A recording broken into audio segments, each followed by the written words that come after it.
Greetings and good day. This is Christopher Freese here again with Freese Forge, and several of you have been asking about my anvil. And some of you asked me to do a review on my anvil. Okay, here it is.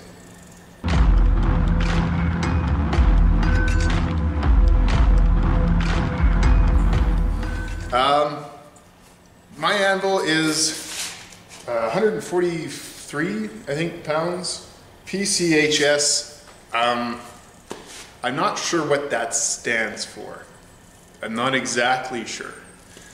I did some looking on Google, and I think it might stand for Pacific Coast Horseshoeing School, which kind of makes sense because it was a farrier's anvil that I got from a farrier.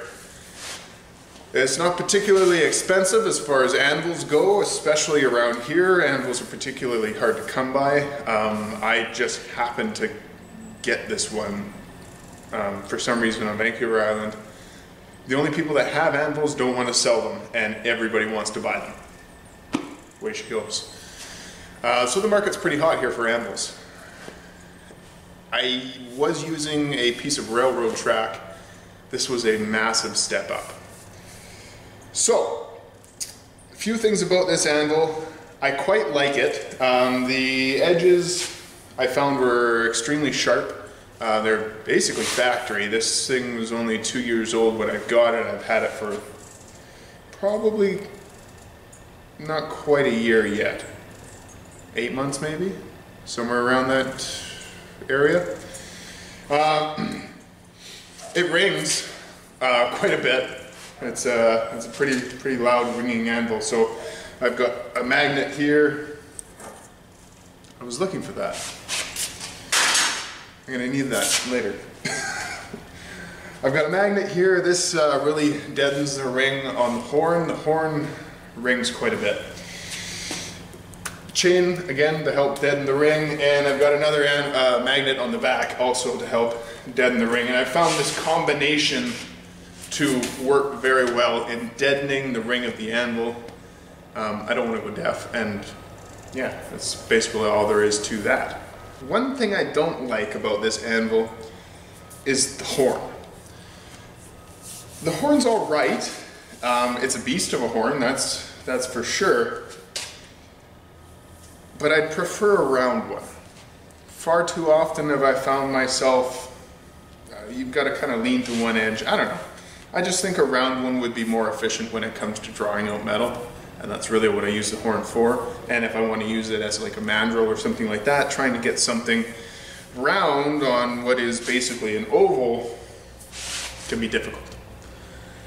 So that's my one complaint about this anvil. Other than that, I quite like it. It's kind of a standard London pattern-ish one. The Hardy and the Pritchell hole are to the back. Hold on, I'll show you the face of my anvil. Okay, so the face is just under 4 inches. The area from here to here is about 1 foot, just over. From the very back, it's 13 inches total. And the horn, as beast of a horn that it is damn near 1 foot. We've got a little shelf here. The shelf is 2 inches by 2 inches. Fairly square, and it's actually a good measurement. This is excellent measurement for 4 inches, just shy. Here's good measurement for 2 inches. Your anvil's it's filled with all these different little measurements or spots of reference. You know, my Hardy hole is 1 inch, so you know that's 1 inch. That's 2 inches. This is 4 inches. This is 1 inch here. This hole matches up with this hole, which I find to be incredibly useful when varying circumstances. My Pritchell hole is very tiny. It's a very small Pritchell hole. I don't know if that's an advantage or a disadvantage, but that's what it is.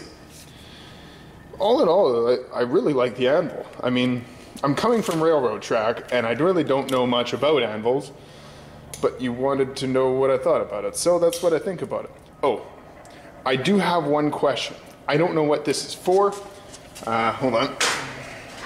All right, if you look to the back here, it's got this thing. Well, this isn't part of the anvil. But this is part of the stand that the guy, the farrier, very nice man, made for this anvil, and I don't know what it is. So I'm sure it's a farrier thing. So it's not, it hasn't been of huge interest, but it is of mild curiosity. It's got this foam, I don't know, stuff in it. So, I don't know, can you tell me, what the heck is this stuff? I mean, it's almost like it's formable.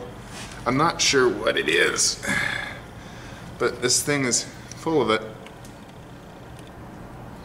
It's got a weird smell. I can't really describe what the smell is. I don't know it. But it smells weird, and I don't know what it is. So if anybody knows what a farrier would have used this for, that would be greatly appreciated. At least it would satiate my curiosity. So that's it. That's my anvil. That's my thoughts on my anvil. And again, that question about that thing in the back there. If you know the answer to that, please leave a comment in the comment sections of the YouTube video. I really want to know what that is and what it's for. Find this thing here at the back. I didn't really go on about that very much, but other than it being the same size. But I found it also works very well as a bending fork. I know I have a 1 inch exactly bending fork right there, and then I don't have to make one, at least not one that size. Anyway, I hope you liked this video. Hopefully that answers your questions. If you are going to buy an anvil, I mean, there's nothing really wrong with it. The anvil that I want to buy is Pettinghaus, I think it is.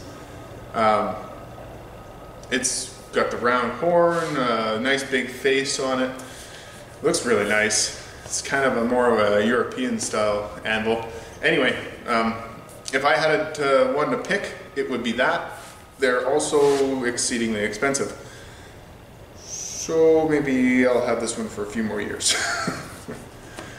At any rate, thank you very much for watching. May the force serve you well.